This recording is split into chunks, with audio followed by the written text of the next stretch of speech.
Un milliardaire trahi par sa femme et son meilleur ami, sauvé par la seule personne que tous ont négligée, une humble femme de ménage. Si vous découvrez cette chaîne pour la première fois, abonnez-vous et mettez un pouce bleu à cette vidéo.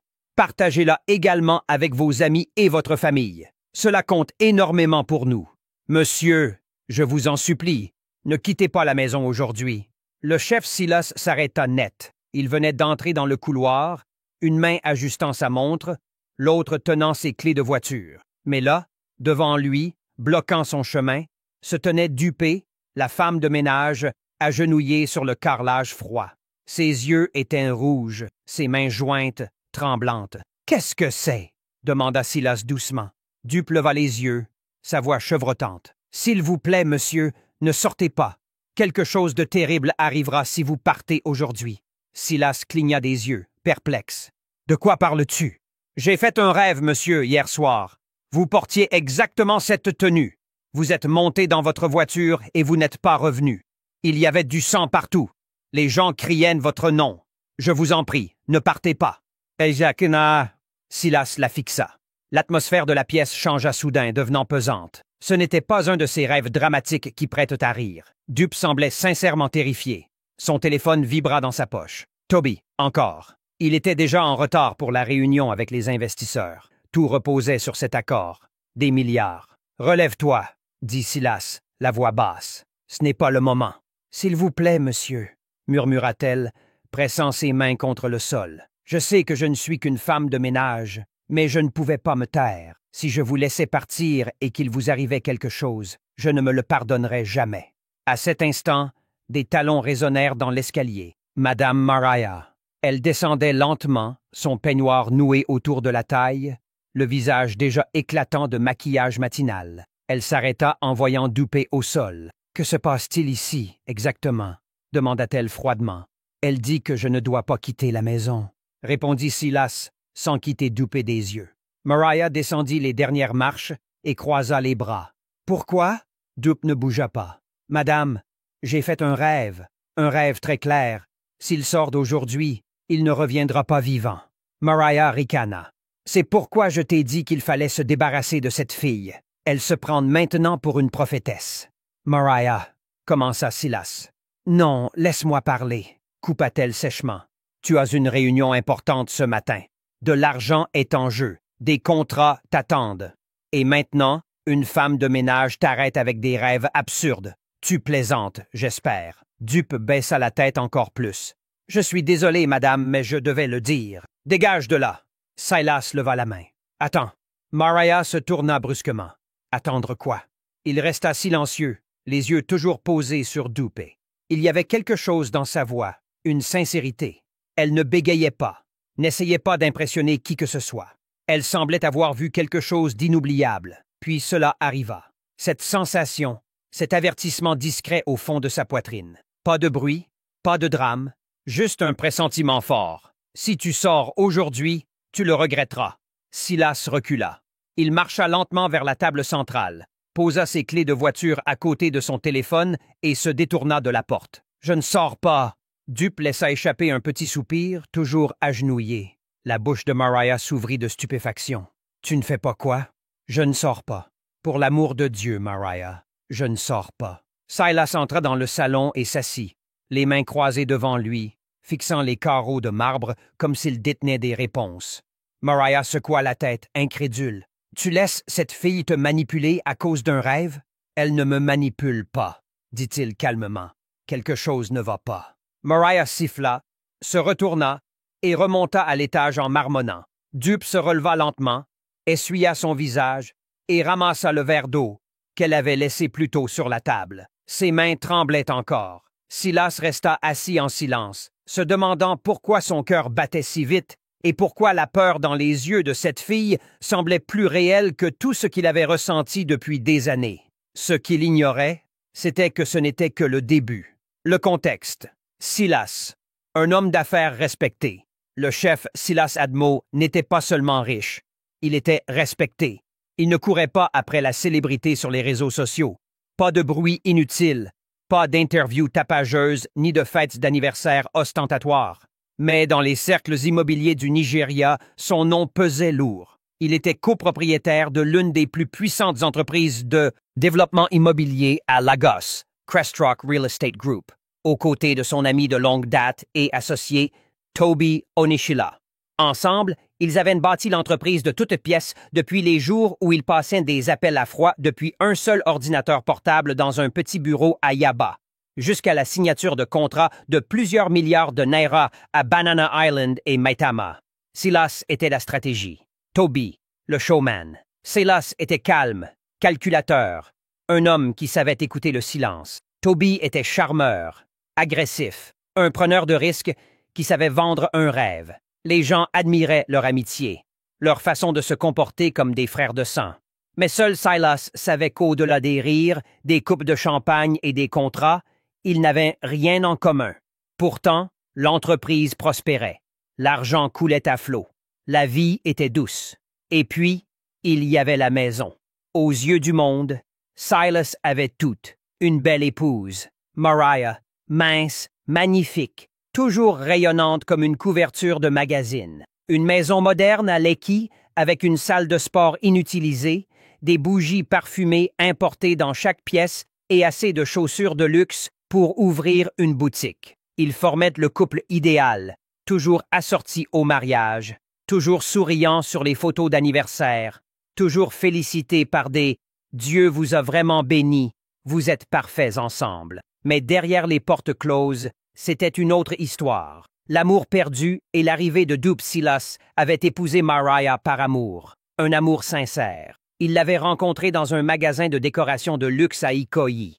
Elle était venue acheter des coussins, lui, une chaise. Elle lui avait demandé si le bleu marine allait avec le gris. Et il avait répondu sans hésiter. Elle avait ri. Il avait demandé son numéro. Tout s'était enchaîné rapidement. Mais l'amour n'avait pas duré. Dès la 2e année de mariage, c'était clair. Mariah ne cherchait pas la compagnie, mais le confort. Elle ne cuisinait pas, ne nettoyait pas, ne voulait pas de questions. Elle voulait de l'espace. Et elle détestait les femmes de ménage. En moins d'1 an, elle en avait renvoyé 6. Toutes pour des raisons similaires. Elle ouvre les rideaux trop grands. Elle respire trop fort en nettoyant. Elle marche comme une vendeuse de marché. Chaque fois, Silas rentrait chez lui pour trouver un sac prêt à partir et un nouveau nom. Il avait tenté de protester une fois. « Je ne dirige pas une école », avait rétorqué Mariah. « C'est ma maison. Si quelqu'un ne me plaît pas, il part. » Alors Silas avait cessé de discuter. Il s'était concentré sur le travail, l'argent, la paix. Puis, un vendredi après-midi, la dernière femme de ménage était partie sans préavis. Silas était rentré du travail pour trouver son déjeuner froid et ses vêtements non pliés. Le salon était silencieux. Sa femme dormait dans la salle de spa. Plus tard ce soir-là, Mariah avait annoncé « J'ai trouvé une nouvelle. Elle arrive demain. » C'est ainsi que Dupe était entré dans la maison. Discrète, petite, peau brune, cheveux soigneusement tressés, portant une robe simple et des chaussures plates. Sans boucles d'oreilles, sans drame. Elle saluait correctement et se mettait immédiatement au travail. En quelques heures, elle avait balayé, nettoyé, lavé les toilettes des invités et rangé le garde-manger sans qu'on le lui demande. Elle ne demandait rien, ne touchait rien qui ne lui appartenait pas. Elle se déplaçait comme quelqu'un qui ne voulait pas être remarqué. Mais Silas l'avait remarqué, pas de manière inappropriée, mais avec curiosité, car elle était différente. La plupart des femmes de ménage regardaient trop la télévision, papotaient, faisaient semblant d'être occupées. Pas Dupe. Elle se levait avant l'aube, repassait les vêtements comme si elle avait été formée dans un hôtel, nettoyait les vitres sans qu'on le lui demande. Même Mariah, qui ne complimentait jamais personne, avait admis un soir « Elle n'est pas aussi agaçante que les précédentes ». C'était le plus grand éloge que Silas ait jamais entendu de la part de sa femme. Les jours passaient, les semaines aussi. Silas rentrait un soir pour trouver la maison étincelante, le repas chaud, les vêtements pliés et un silence paisible enveloppant le salon. Personne ne criait, pas de plainte, juste du calme. Il avait regardé Dupe une fois et pensé « Enfin, quelqu'un qui apporte vraiment la paix dans cette maison. » Mais ce que Silas ignorait, c'était que la paix n'était pas la raison pour laquelle Dupe avait été envoyé dans sa vie. Un avertissement ignoré, Une vérité révélée. Silas était assis dans le salon, silencieux. Son téléphone et ses clés de voiture reposaient sur la table. La maison était calme, hormis le léger bourdonnement de la climatisation. Il aurait dû être au bureau, serrant des mains, signant des contrats, souriant aux photographes. Au lieu de cela, il restait immobile, fixant le vide, avec le sentiment d'avoir évité quelque chose qu'il ne pouvait expliquer. Sa poitrine était lourde. L'image de la femme de ménage à genoux, tremblante, le suppliant, pleurant qu'il ne reviendrait pas vivant s'il sortait ce matin-là, tournait dans sa tête. Au début, cela semblait ridicule. Mais maintenant, il ne pouvait se débarrasser de l'impression que quelque chose l'attendait réellement de l'autre côté de la grille. Son téléphone s'alluma. Toby. Silas soupira et décrocha. « Mec !» La voix de Toby était tranchante. « Qu'est-ce qui se passe? Tu n'es pas venu! » Les investisseurs sont furieux. « J'ai dû annuler, » répondit Silas calmement. « Annuler quoi? Tu sais ce qui était en jeu aujourd'hui? Cet accord, Silas, c'était de l'or. »« Je sais, » répondit-il, la voix plate. « Qu'est-ce qui se passe? Parle-moi. » Silas hésita. Il ne savait pas comment l'expliquer. Il ne le comprenait pas lui-même. Mais avant qu'il ne puisse répondre, un autre appel arriva. L'écran clignota. La secrétaire du bureau. « Phone me. » Il bascula. « Bonjour, monsieur. » Sa voix tremblait. « Sean, votre chauffeur. Il a eu un accident. » Silas se redressa. « Quoi? » « Sur le pont de la Third Mainland. Un camion a perdu le contrôle. Il a percuté votre voiture, la même Lexus que vous utilisez habituellement. Elle a fait des tonneaux. Il est à l'hôpital, inconscient. Nous pensions que vous étiez dans la voiture. » Silas baissa lentement le téléphone et fixa le sol. La même voiture, la même route, le même moment où il était censé partir. Il ne bougea pas, ne parla pas, resta simplement assis, rejouant l'image dans sa tête. Et s'il n'avait pas écouté, et s'il avait ignoré l'avertissement, le silence de la maison devint soudain assourdissant. Des pas interrompirent ses pensées. Mariah apparut dans le couloir, toujours en peignoir, son téléphone à la main. « Alors, tu vas rester assis là toute la journée? » demanda-t-elle. Silas ne la regarda pas. « Il y a eu un accident. » Elle haussa un sourcil. « D'accord. Sean a pris la voiture. Un camion l'a percuté. La voiture est détruite. » Sa main s'immobilisa sur son téléphone. « Et tu penses que ça veut dire quoi? Je pense que si j'étais sorti, je ne serais peut-être pas là. » Elle ricana. « Donc maintenant, tu transformes ça en histoire spirituelle. Les accidents, ça arrive tous les jours à Lagos. » Silas la regarda. « Ça ne te secoue même pas. Pourquoi ça devrait? Tu es là, non? » Il observa son visage. Calme, froid, sans signe d'inquiétude, sans trace de soulagement. Quelque chose se resserra dans sa poitrine. « Je la garde, » dit-il. Mariah fronça les sourcils. « Qui? » « La femme de ménage. Elle doit partir. »« Mais elle m'a sauvé la vie. »« Elle a causé un drame inutile, » rétorqua Mariah. « Elle n'a pas le droit de te dire où aller ou quoi faire. C'est ma maison et je ne laisserai pas... »« C'est aussi ma maison, » dit-il, la voix basse mais définitive. Mariah se figea. La pièce devint silencieuse. Elle cligna des yeux, puis se retourna lentement et s'éloigna, laissant derrière elle une odeur de parfum et de tension. Silas se rassit, les mains jointes. Il ne pensait pas à la femme de ménage. Il pensait à quelque chose de plus profond, quelque chose qui clochait. Il n'avait pas encore de preuves, mais il le sentait. Quelque chose dans sa vie n'était pas ce qu'il semblait. Les soupçons grandissent. La tension dans la maison ne s'estompa pas. Au contraire, elle s'épaissit avec les jours. Silas parlait moins. Il observait plus qu'il ne parlait. Il remarquait la façon dont Mariah évitait son regard sauf pour se plaindre, la manière dont elle changeait rapidement de sujet dès que l'accident était mentionné, la façon dont elle évitait de croiser Dupe, comme si la culpabilité vivait dans son ombre, mais il ne disait rien. Pas encore. Au lieu de cela, il commença à poser des questions discrètes. Quelques jours après l'accident, quelque chose se produisit. Silas était dans la salle à manger, feuilletant sa tablette. Mariah venait de sortir pour répondre à un appel. Dupe entra pour débarrasser les assiettes. Elle ne parla pas au début, puis, doucement, presque un murmure. « Monsieur? » Silas leva les yeux. Elle se pencha légèrement, faisant semblant de ramasser une serviette tombée. « Ne signez aucun document cette semaine. » Il fronça les sourcils. « Pourquoi? » La voix de Dupe s'abaissa encore. J'ai fait un autre rêve, plus clair cette fois. J'ai vu des papiers. Vous les avez signés. Peu après, tout s'est effondré. Vous avez perdu votre entreprise. Vos comptes ont été gelés. Il y avait des policiers. Monsieur, vous étiez menotté. Silas se raidit sur sa chaise.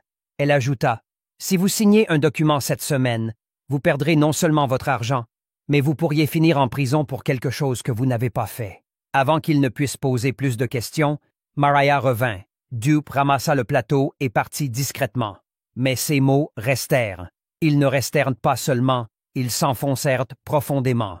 Silas ne les oublia pas. 2 jours plus tard, Toby passa à la maison.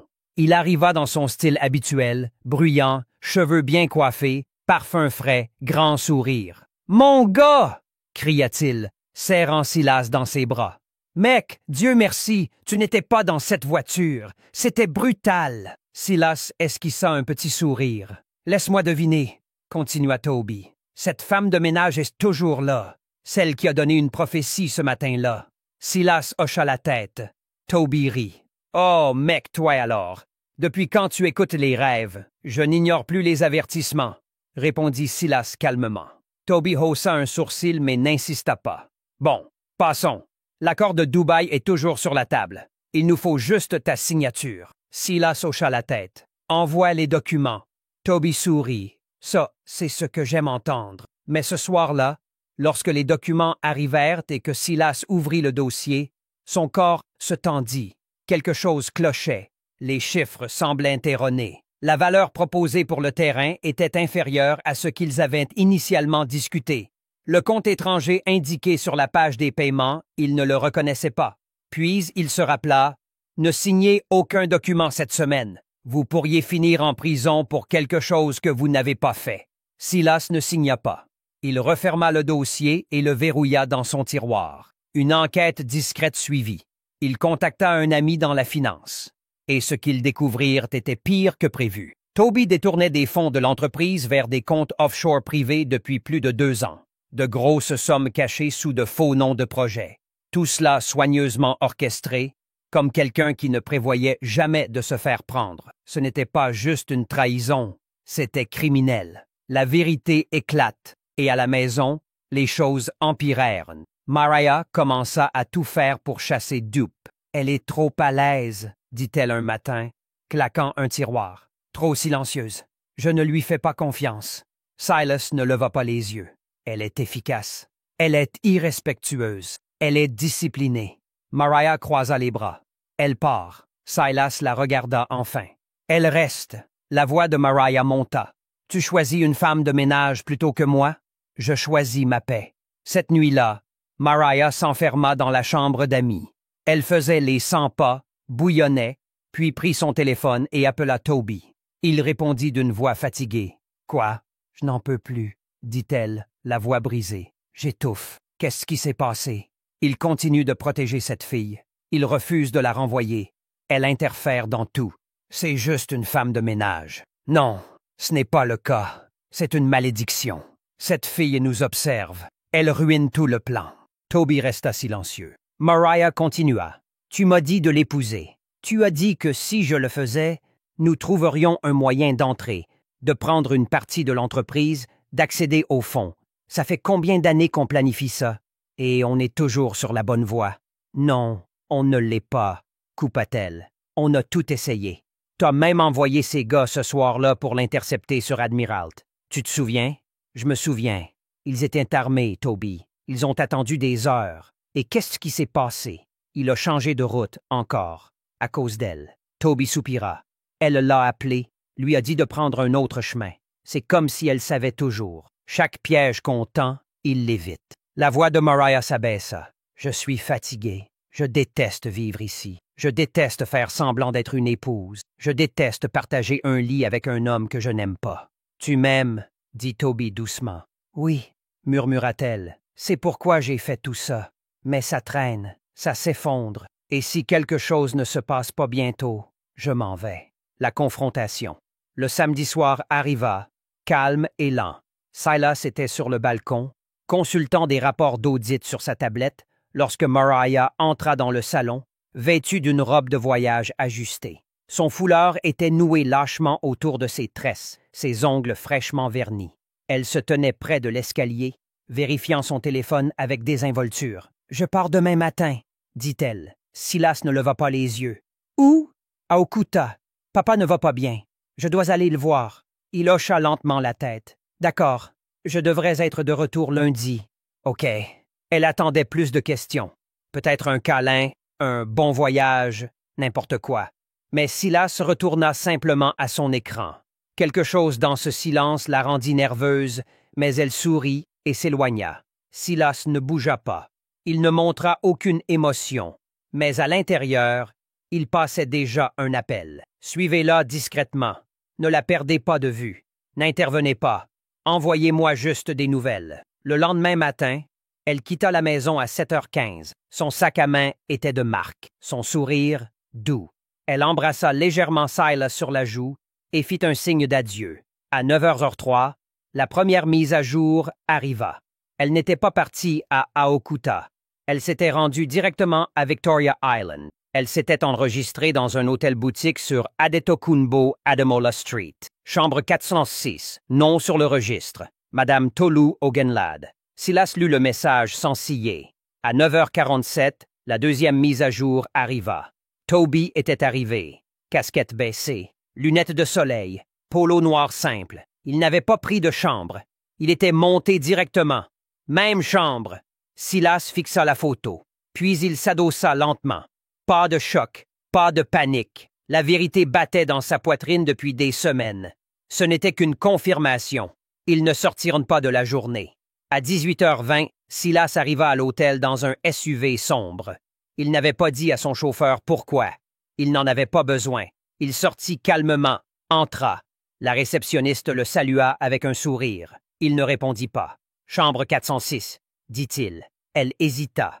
Silas sortit son portefeuille et posa 2 liasses de billets neufs. « Je ne serai pas long. » Elle déglutit et lui tendit la clé de rechange. Il ne se pressa pas. Il ne frappa pas. Il ouvrit la porte. Et ils étaient là. Mariah, en peignoir blanc, près du minibar, tenant un verre de vin. Toby, torse nu sur le canapé, scrollant sur son téléphone. Ils levèrent les yeux en même temps. Tout s'arrêta. Le verre de vin glissa légèrement dans la main de Mariah. Toby se leva trop vite. Silas ne dit rien. Il entra, les regarda l'un après l'autre, puis ferma doucement la porte derrière lui. Mariah ouvrit la bouche. Rien n'en sortit. Toby tenta un sourire. « Mec! » Silas leva une main. « Ne fais pas ça! » Toby se figea.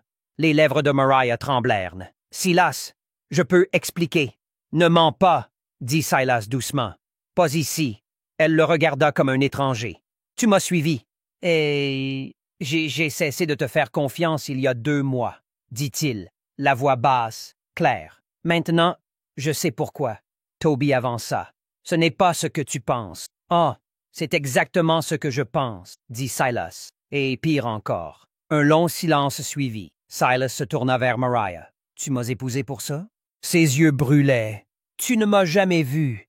Tu étais toujours marié à ton entreprise. Et toi, tu étais marié à mon compte, » dit-il. « Toi et ton partenaire d'affaires. » Mariah tressaillit. Silas les regarda une dernière fois. « J'espère que ça en valait la peine. » Puis il se retourna, ouvrit la porte et partit. Pas de bruit, pas de drame, juste le silence d'un homme qui avait enfin vu tout ce qu'il avait besoin de voir. La reconstruction. Cette nuit-là, il rentra chez lui et s'assit seul dans son bureau. Il ne pleura pas. Il ne craqua pas. Il passa 2 appels. Un à son avocat, l'autre au comptable de l'entreprise. Préparer les papiers de divorce et commencer le processus pour racheter les parts de Toby, immédiatement. Silas ne mangea pas pendant 2 jours. La maison était pleine de meubles, mais vide de paix. Chaque surface polie semblait se moquer de lui. Chaque photo sur le mur lui rappelait à quel point l'amour pouvait être insensé lorsqu'on le donnait à des menteurs. Il ne pleura pas. Il ne pouvait pas. La douleur ne venait pas avec des larmes. Elle venait avec le silence, celui qui s'enroulait autour de sa poitrine et refusait de lâcher. La femme qu'il appelait épouse, partie. L'ami pour qui il serait mort, mort pour lui, et la femme de ménage, toujours là, balayant les coins, pliant les draps, servant des repas qu'il touchait à peine. Le jour où les papiers de divorce revinrent signés, il ne scia pas. Mariah ne s'était même pas présentée. Elle avait envoyé son avocat. « Dites-lui que j'accepte tout », avait-elle dit. « Donnez-moi juste ma paix. » Sa paix, après avoir essayé de le tuer, après avoir planifié avec un homme avec qui elle couchait en son absence, après avoir dormi à ses côtés chaque nuit tout en complotant sa fin, elle voulait la paix. Silas signa les papiers d'une main ferme, mais le feu dans sa poitrine était une autre histoire. Il rentra chez lui ce soir-là et s'assit dans le noir. Le lustre était allumé, les rideaux ouverts, mais la maison semblait un cercueil. Il avait tout, mais rien. Et c'est alors qu'elle entra. Dupe, elle ne frappa pas. Elle ne marcha pas sur la pointe des pieds. Elle entra dans le salon comme la lumière entre dans l'obscurité, discrètement mais impossible à ignorer. « Je pars demain », dit-elle, la voix douce mais ferme. Silas leva les yeux depuis le canapé, la gorge serrée. « Pourquoi ?»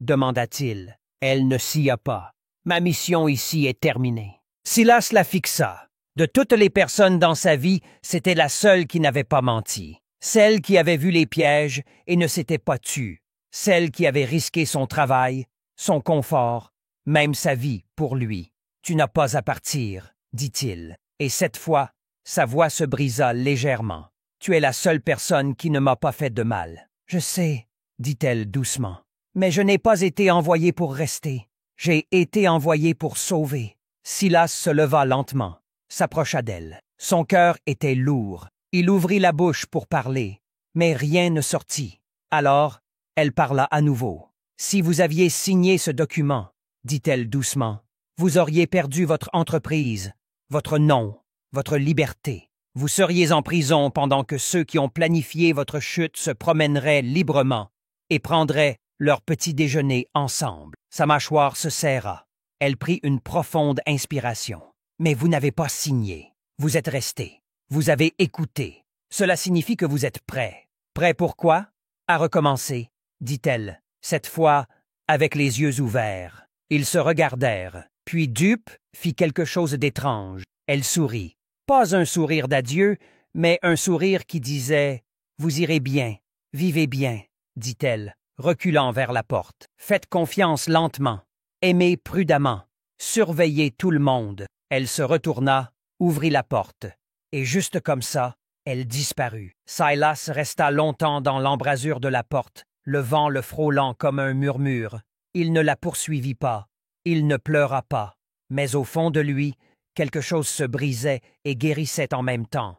Il retourna dans le salon, prit le cadre de lui, et Mariah, le jour de leur mariage, le regarda pendant 5 secondes, puis le fracassa contre le sol. Le verre se brisa, tout comme le mensonge. Il se baissa, ramassa un éclat et regarda son propre reflet dedans, coupé, meurtri, éveillé. Et pour la première fois depuis longtemps, il sourit. Pas parce que tout allait bien, mais parce que la tempête était enfin terminée et qu'il y avait survécu. Un nouveau départ. Il fallut 1 an, une année entière de silence, de recommencement, de reconstruction d'une vie conçue autour de la trahison. Silas se plongea dans Crestrock. Il restructura l'entreprise de fond en comble, élimina la corruption, remplaça chaque personne qui s'était inclinée devant Toby. Il ouvrit une nouvelle succursale à Abuja, embaucha de jeunes esprits, refusa les pauses de vin, s'éloigna des accords douteux, devint l'homme qu'il aurait voulu être plus tôt. Avec le temps, les cicatrices commencèrent à s'estomper. Il recommença à marcher. Il recommença à manger avec plaisir. Il commença même à sourire sans se forcer. Et quand de l'amour frappa à nouveau, il ne vint pas bruyamment. Il vint doucement, à travers une femme rencontrée lors d'une vente aux enchères caritatives qui ne se souciait ni de son nom, ni de son compte bancaire. Elle aimait les livres, les enfants, les choses discrètes. Il ne précipita rien. Il ne l'annonça pas. Mais lorsqu'il lui tint la main un soir sous les étoiles, il sut que cette fois, c'était vrai. Quelque part en ville, une petite voiture noire s'arrêta devant un duplex aux piliers fissurés et aux murs pleins de tension. Dupe en sortit, vêtu d'une robe simple et de chaussures plates, ses cheveux soigneusement tressés, son visage calme. Elle sonna à la porte. Une femme à l'air fatigué ouvrit, les yeux gonflés par des jours de pleurs. La femme sembla confuse. Êtes-vous l'avocate? Non, dit Dupe. Je suis la femme de ménage. À l'intérieur de cette maison, un mari était sur le point de détruire son mariage à cause d'une secrétaire qui s'était insinuée dans son monde. La femme savait, l'homme niait, le mariage agonisait. Mais Dupe était arrivée, et partout où elle entrait, les mensonges s'effondraient et la vérité s'élevait. Merci d'avoir regardé. À bientôt pour une nouvelle histoire, jusqu'à ce que je vous apporte une autre intrigue captivante. Au revoir pour l'instant.